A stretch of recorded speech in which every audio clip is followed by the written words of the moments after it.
അലൈക്കും. ഇപ്പോൾ മൗലിദിൻ്റെ കാലം കഴിഞ്ഞു.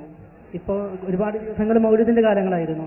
സുന്നികൾക്ക് ഒരുപാട് കൊഴുത്തുകാലായിരുന്നു എന്നാണ് ഞാൻ മനസ്സിലാക്കുന്നത്. എൻ്റെ ചോദ്യം, പിന്നെ മൗലിദിനെ കുറിച്ച് നദ്വത്തുൽ മുജാഹിദിൻ്റെ വിശ്വാസം, മൗലിദിൻ്റെ ഉള്ളടക്കത്തെ സംബന്ധിച്ചാണ് ആദ്യമായി എൻ്റെ സംശയം. എന്നിട്ടാണ് അത് ചൊല്ലാൻ പറ്റുമോ എന്നുള്ള സംശയം. മൗലിദിൻ്റെ ഉള്ളടക്കം മുഴുവനും അസംബന്ധമാണ്. ഇതാണ് നജ്വത്തുൽ മുജാഹിദിൻ്റെ വിശ്വാസം. എന്താണെന്ന് ചോദിച്ചാൽ അത് ഒരുപാട് അസംബന്ധങ്ങൾ നിറഞ്ഞു നിൽക്കുന്നുണ്ട്. ഒന്ന്, റസൂലുള്ളാഹിന്റെ നൂറാണ് ലോകത്ത് ആദ്യം പടക്കപ്പെട്ടത് എന്ന ആനത്തലയോളം വരുന്ന ഒരു അസംബന്ധം അതിലുണ്ട്.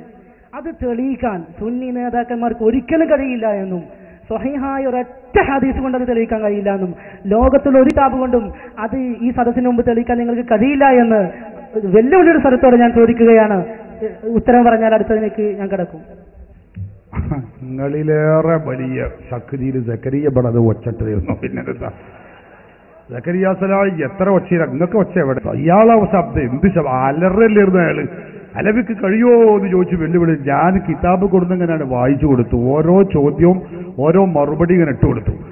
ബഹുമാനപ്പെട്ട ഇമാം ഹിജറ 212 വഫാത്തായ ബഹുമാനപ്പെട്ട ഇമാം ഹാഫിദ് അബ്ദുർ റസാഖ് തന്റെ മുസന്നഫിൽ രേഖപ്പെടുത്തി വെച്ച ഒരു ഹദീസുണ്ട്. അള്ളാഹുവിന്റെ റസൂൽ അവിടുത്തെ തിരുസൃഷ്ടിപ്പിനെ കുറിച്ച് മഹാനായ ജാബിർ റളിയല്ലാഹു അൻഹു ചോദിക്കുകയാണ്, നബിയേ, അള്ളാഹുവിന്റെ സൃഷ്ടികളിൽ വെച്ച് അള്ളാഹു ആദ്യമായി സൃഷ്ടിച്ചിട്ടുള്ളത് എന്താണ് നബിയെ? ഏത് വസ്തുവായിരുന്നു? അഖ്ബിർനി അൻ അയ്യി ശൈഇൻ ഖലഖഹുല്ലാഹ്. അള്ളാഹു ആദ്യമായി സൃഷ്ടിച്ച വസ്തു എന്താണ് എന്ന കാര്യം തങ്ങൾ എനിക്കൊന്ന് പറഞ്ഞു തരണം നബിയേ എന്ന് ജാബിർ റളിയല്ലാഹു അൻഹു ചോദിക്കുകയാണ്.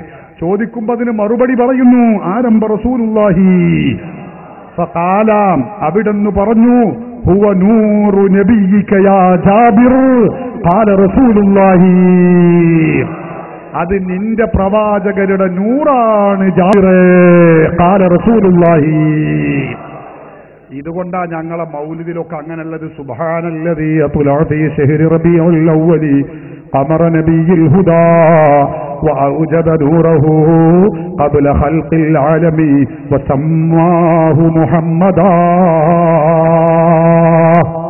എന്ന് മങ്കൂസ് മൗലിദിലൊക്കെ പറഞ്ഞത്. അതുകൊണ്ടാ റസൂലുള്ളാഹിന്റെ നൂറാണ് ആദ്യമായി സൃഷ്ടിച്ചിട്ടുള്ളത്.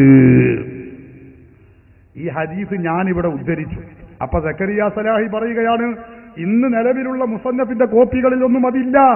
അനീഫ കായക്കൊടി ഒരുക്ക വന്നു, മൂപ്പരും അതിൽ പങ്കാളിയായി. അനീഫ കായക്കൊടിയുടെ ചോദ്യവും ഉത്തരവും ഇൻഷാ അല്ലാഹ് ഞാനിവിടെ കേൾപ്പിക്കുന്നുണ്ട്. അത് ചോദിച്ചപ്പോൾ എനിക്ക് ഓർമ്മ വന്നതാണ്. അത് ഇന്നലെ എനിക്ക് വെക്കാൻ കഴിഞ്ഞിട്ടുമില്ല. ഏതാവട്ടെ, ഞാൻ പറയുന്നത് അങ്ങനെ അദ്ദേഹം പറഞ്ഞു. എന്താ? ആ ഹദീസ് ഇന്ന് മുസന്നഫിലില്ല. സഹോദരന്മാരെ, മുസന്നഫ് ഇന്ന് നിലവിലുള്ള മുസന്നഫ് എന്ന് പറയുന്ന മുസന്നഫ് അബ്ദുർ റസാഖ്, ആ മുസന്നഫ് അബ്ദുർ റസാഖിൽ സഹോദരന്മാരെ അതിന്റെ ആമുഖത്തിൽ അതിന്ന് അച്ചടിച്ച് വന്നപ്പോ ഈ ഹദീസല്ല, ഇതുപോലെ ഒരുപാട് ഹദീസുകൾ അതിലില്ല. ഇല്ലാന്ന് ഞാൻ പറയല്ല. അതിന്റെ ആമുഖത്തിൽ അത് പ്രിന്റ് ചെയ്യാൻ മുന്നോട്ട് വന്ന ഹബീബുർ റഹ്മാൻ അൽ ആലമി എന്ന് പറയുന്ന ആള് മൂപ്പര് തന്നെ പറയുന്നു, തംബീഹുൻ, ഇതൊരു ഉത്ബോധനാണ്. എന്താ? ഇന്ന നുസഖല്ലത്തി അസർന അലൈഹ ഔ അല്ലത്തി അഹറസ്നാഹ മുസവ്വറതൻ ഔ മഖൂതതൻ വഅതമദ്നാഹ ഫി ഇദാദി ഹാദ ദീവാനിൽ ജരീരി ലിത്ബഅ കുല്ലുഹാ നാഖിസ ഇല്ലാ നുസ്ഖത മുറാദുല്ല. അയാൾ പറയുന്നു, ഞാൻ ഈ നിലവിലുള്ള മുസന്നഫ് പബ്ലിഷ് ചെയ്യാൻ വേണ്ടി ഒരുപാട് ലൈബ്രറികളിൽ തപ്പി തെരഞ്ഞ് കണ്ടുപിടിച്ചു. പല നുസ്ഖകളും നോക്കി. ഏത് നുസ്ഖ നോക്കിയപ്പോൾ ഞാൻ കണ്ട നുസ്ഖകളിലൊക്കെ കുറെ കുറവുണ്ട്, ചില നുഖ്സാനുകളുണ്ട്, കുറവുകളുണ്ട്. പലതിലും ചില ഹദീസ് കാണുന്നില്ല. വഫി ഫാത്തിഹത്തിൽ മുജല്ലദിൽ ഖാമിസ് അദ്ദേഹം പറയുന്നു, കണ്ടോ, ഫഇന്നഹ കാമിലത്തുൻ ഇല്ലാ നഖ്സൻ ബസീതൻ ഫി അവ്വലിഹ, ഒന്നാം വാല്യത്തിൽ കുറവുണ്ട്. അതുപോലെ തന്നെ വഫി ഫാത്തിഹത്തിൽ മുജല്ലദിൽ ഖാമിസി, അഞ്ചാം വാല്യത്തിന്റെ ആമുഖത്തിലും കുറവുണ്ട്. പല ഹദീസും കാണുന്നില്ല. എന്നാലും ഉള്ള എനിക്ക് കിട്ടിയ ഹദീസുകൾ ഞാൻ പരമാവധി ശേഖരിച്ചുകൊണ്ടാണ് ഈ മുസന്നഫ് പബ്ലിഷ് ചെയ്യുന്നത്. എന്നിട്ട് അദ്ദേഹം പറയുന്നു, ഫലി തംബീഹി അലാ നഖ്സിൻ നുസ്ഖതി മിൻ അവ്വലിഹ നത്റുക ഹാദിഹിൽ വറഖത فارغة عاملين من السادة العلماء الباحثين وذوي الخبرة بالمخطوطات أن يساعدونا على سد هذا الفراغ. അതുകൊണ്ട് തന്നെ ഇത് പ്രസിദ്ധീകരിക്കുമ്പോൾ ഇതിന്റെ ആമുഖത്തിൽ ചില പേജ് ഞാൻ ഒഴിച്ച് നീക്കി വെക്കുകയാണ്. ആ കാണാതായ ഹദീസ് ആരെങ്കിലും കണ്ടെത്തിയാൽ അവിടെ കുറിച്ചു വെക്കണേ, ചേർത്തു വെക്കണേ എന്ന് ഞാൻ ഓർമ്മപ്പെടുത്തുന്നു എന്ന് അദ്ദേഹം ഇതിന്റെ ആമുഖത്തിൽ പറഞ്ഞുകൊണ്ടാണ് നിലവിലുള്ള മുസന്നഫ് പബ്ലിഷ് ചെയ്യുന്നത് തന്നെ. അപ്പൊ തന്നെ മനസ്സിലായി നിലവിലുള്ള മുസന്നഫിന്റെ കോപ്പിയിൽ ഹദീസ് സമ്പൂർണ്ണ അല്ല, വ്യക്തമാണ്. അങ്ങനെ സഹോദരന്മാരെ, വർഷം കഴിഞ്ഞു. ഇപ്പോൾ ദുബൈ ഔഖാഫിന്റെ മുൻ ഡയറക്ടറായ ഷെയ്ഖ് ഈസ, ആ ഷെയ്ഖ് ഈസയുടെ പരിശ്രമത്താൽ അയാൾ ലോകമൊന്നാകെ നടന്ന്, അതിന്റെ വിശദമായ ചരിത്രം അദ്ദേഹം പറയുന്നുണ്ട്. അദ്ദേഹം നടന്നു പല ലൈബ്രറികളിലും പരതി. അയാൾ പറഞ്ഞു, ഞാൻ മക്കത്തും മദീനത്തും റസൂലുള്ളാന്റെ ഹറമിലും റസൂലുള്ളാന്റെ സവിധത്തിലുമൊക്കെ ഇരുന്ന് പ്രാർത്ഥിച്ച് ഞാനിത് പരതിക്കൊണ്ടേയിരുന്നു. അവസാനം എനിക്ക് ഈ ഹദീസ് ലഭ്യമായി, ഇതുള്ള ഒരു നുസ്ഖ എനിക്ക് ലഭിച്ചു. അങ്ങനെയാണ് അദ്ദേഹം അത് പബ്ലിഷ് ചെയ്തത്. ആ പബ്ലിഷ് ചെയ്ത ഗ്രന്ഥമാണിത്, അൽ ജുസ്ഉൽ മഫ്ഖൂദ് മിനൽ ജുസ്ഇൽ അവ്വലി മിനൽ മുസന്നഫി. മുസന്നഫിൽ നിന്ന് കാണാതായ ഹദീസുകളെ സമാഹരിച്ച് അതിന്റെ 1ാം വാല്യമാകുന്നു എന്ന് പറഞ്ഞ് മഹാനവറുകൾ ഇത് പബ്ലിഷ് ചെയ്തു. അപ്പൊ നോക്കുമ്പോൾ അതിലുണ്ട് 1ാമത്തെ അധ്യായം തന്നെ എന്താണ്? കിതാബുൽ ഈമാൻ എന്ന് പറയുന്ന അധ്യായമാണ്. ആ 1ാമത്തെ കിതാബിൽ 1ാമത്തെ ബാബുൻ ഫീ തഖ്ലീഖി നൂരി മുഹമ്മദിൻ സല്ലല്ലാഹു അലൈഹി വസല്ലം, അല്ലാഹുവിന്റെ റസൂലിന്റെ നൂറിന്റെ സൃഷ്ടിപ്പുമായി ബന്ധപ്പെട്ട ഹദീസാണ്. അതിലെ 18ാമത്തെ ഹദീസായി പറയുന്നു, അബ്ദുർ റസാഖ് അൻ മഅ്മർ അൻ ഇബ്നുൽ മുൻകദിർ അൻ ജാബിർ ഖാല സഅൽതു റസൂലല്ലാഹി സല്ലല്ലാഹു അലൈഹി വസല്ലം അൻ അവ്വലി ശൈഇൻ ഖലഖഹു അല്ലാഹു തആല ഫഖാല. അപ്പോൾ റസൂലുള്ളാഹി പറഞ്ഞു, എന്താണ് നബിയെ തങ്ങൾ അല്ലാഹു ആദ്യമായി സൃഷ്ടിച്ചത് എന്ന് ഞാൻ ചോദിച്ചപ്പോൾ ഫഖാല റസൂലുള്ളാഹി പറഞ്ഞു, ഹുവ നൂറു നബിയിക യാ ജാബിർ. ഖാല റസൂലുള്ളാഹി, അത് നിന്റെ നബിയുടെ പ്രവാചകനായ എന്റെ നൂറാകുന്നു. റസൂലുള്ളാഹി തങ്ങൾ പഠിപ്പിച്ചതാ. ഈ ഹദീസ് ഞാനിവിടെ ഉദ്ധരിച്ചപ്പോ ഇവിടെ മാറി വന്ന സക്കരിയയുടെയും അനീഫ കായക്കോടിയുടെയും നെഞ്ചിന് തറക്കുന്ന ഹദീസും ഉദ്ധരണിയുമായി. അപ്പൊ പിന്നെ അണികളെ പിടിച്ചിരുത്തണല്ലോ.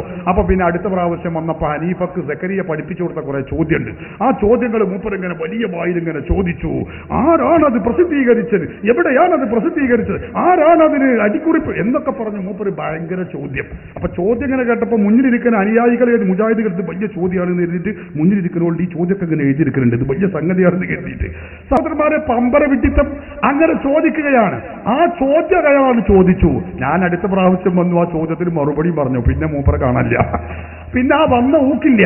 നിങ്ങൾ നോക്ക്, ഞാൻ ഒരു ഹരം നിങ്ങൾക്ക് കൂടി പഠിക്കാൻ വേണ്ടിയാണ് അയാൾ അന്ന് പറഞ്ഞ ചോദ്യവും ഹനീഫയുടെ ചോദ്യവും എന്റെ മറുപടി നിങ്ങളൊന്ന് കേൾക്ക്.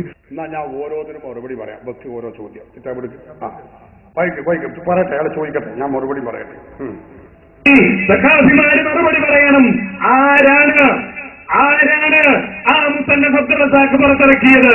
മറുപടി പറയുന്നു, അദ്ദുക്തൂർ ഈസ ഇബ്നു അബ്ദുല്ലാഹി ഇബ്നു മുഹമ്മദ് ഇബ്നു മാനി അൽ ഹുമൈരി, അതായത് ദുബൈയിലെ ആ ഔഖാഫിന്റെ ഇസ്ലാമിക് മതകാര്യ വകുപ്പിന്റെ മുൻ ഡയറക്ടറായിരുന്ന വിശ്രുത പണ്ഡിതനാണ്. അദ്ദുക്തൂർ ഈസ ഇബ്നു അബ്ദുല്ലാ എന്ന് പറയുന്ന മഹാപണ്ഡിതനാണ്. അദ്ദേഹമാണ് ഇത് പുറത്തിറക്കിയിട്ടുള്ളത്. ചോദ്യം വരച്ച 1ാം ചോദ്യത്തിന്റെ മറുപടി.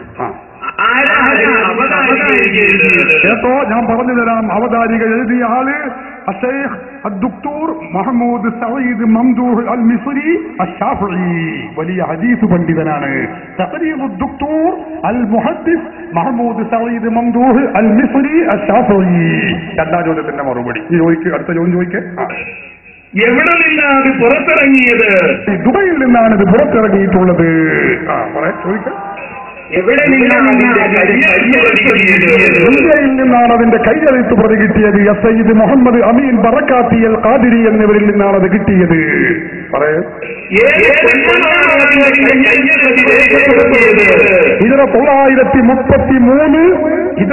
1933 റമളാൻ 9 തിങ്കളാഴ്ച ദിവസമാണ് അതിന്റെ കൈയെഴുത്ത് പ്രതി ആ കൈയെഴുത്ത് പ്രതിയിൽ നിന്ന് വിരമിച്ചത്.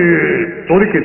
ആ കൈയെഴുത്ത് പ്രതി ഉണ്ടാക്കാൻ അവലംബിച്ച കൈയെഴുത്ത് പ്രതി എവിടെയാണുള്ളത്? ഇമാം ഖസ്സലാനിയും ഇമാം സുയൂത്തിയും ഇമാം ഇബ്നു ഹജർ അൽ ഹൈതമിയും ഒക്കെ അവലംബിച്ച ഏത് കൈയെഴുത്ത് പ്രതിയാണോ അതേ പ്രതിയിൽ നിന്നാണ് ഇവരും അത് രേഖപ്പെടുത്തി വെച്ചിട്ടുള്ളത്. പറഞ്ഞു മറുപടി എനിക്കൊന്ന് കേൾക്കണം. ചോദ്യം കഴിഞ്ഞില്ലേ?